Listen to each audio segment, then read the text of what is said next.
माँ तो माँ होती है, दुखियारी माँ की कहानी समय मिले तो जरूर पढ़ लेना। हेलो माँ, मैं रवि बोल रहा हूँ, कैसी हो माँ? मैं ठीक हूँ बेटे। ये बताओ तुम और बहू दोनों कैसे हो? हम दोनों ठीक हैं माँ, आपकी बहुत याद आती है। अच्छा सुनो माँ, मैं अगले महीने इंडिया आ रहा हूँ तुम्हें लेने।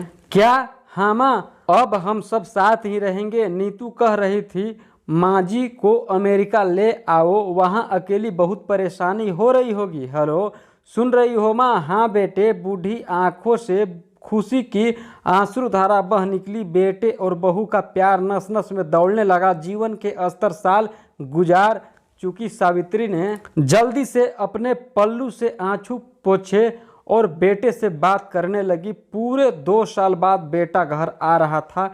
बूढ़ी सावित्री ने मोहल्ले भर में दौड़ दौड़कर एक खबर सबको सुना दी। सभी खुश थे कि चलो बुढ़ापा चैन से बेटे और बहू के साथ गुजर जाएगा। रवि अकेला था। उसने कहा कि माँ हमें जल्दी ही वापस जाना है, इसीलिए जो भी रुपया पैसा किसी से लेना है वो लेकर रख लो और तब तक मैं किसी प्रॉपर्टी डीलर से मकान की बात करता हूँ। मकान? माँ ने पूछा।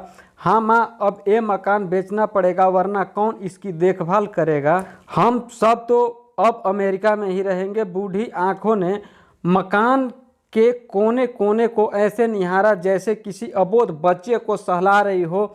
आनन फानन और औने पौने दाम में रवि ने मकान बेच दिया। सावित्री देवी ने वो जरूरी सामान समेटा जिससे उनको बहुत ज़्यादा लगाव था। रवि टैक्सी मंगवा चुका था। एयरपोर्ट पहुंचकर रवि ने कहा, माँ तुम यहाँ बैठे, मैं अंदर जाकर सामान की जांच और बोर्डिंग और वीज़ा का काम निपटा लेता हूँ।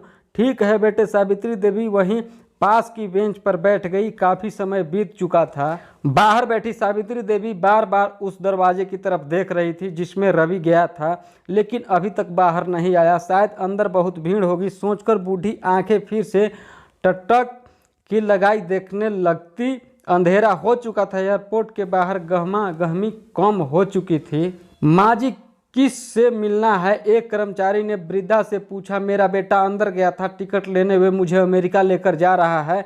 सावित्री देवी ने घबराकर कहा, लेकिन अंदर तो कोई पैसेंजर नहीं है। अमेरिका जाने वाली फ्लाइट तो दोपहर में ही चली गई। क्या नाम था आपके बेटे का? कर्मचारी ने सवाल किया। रवि। सावित्री के चेहरे पे चिंता की लहरें उभर आई। कर्मचारी अंदर गया। कुछ देर बाद बाहर आकर बोला, माँ जी आपका बेटा रवि तो अमेरिका जाने वाली फ्लाइट से कब जा चुका है।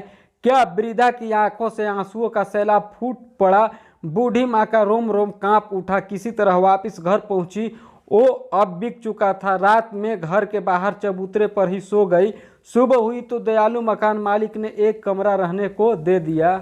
पति की पेंशन से घर का किराया और खाने का काम चलने लगा। समय गुजरने लगा। एक दिन मकान मालिक ने वृद्धा से पूछा, माँ जी क्यों नहीं आप अपने किसी रिश्तेदार के यहाँ चली जाएं? अब आपकी उम्र भी बहुत हो गई है, अकेली कब तक रह पाएंगी? हाँ चली तो जाऊंगी, लेकिन कल तो मेरा बेटा आया तो यहाँ फिर कौन उसका ख्याल रखेगा? आंख से आंसू आने लगे। गए दोस्तों, माँ बाप का दिल कभी मत दुखाना, माँ तो माँ होती है। वीडियो अच्छा लगे तो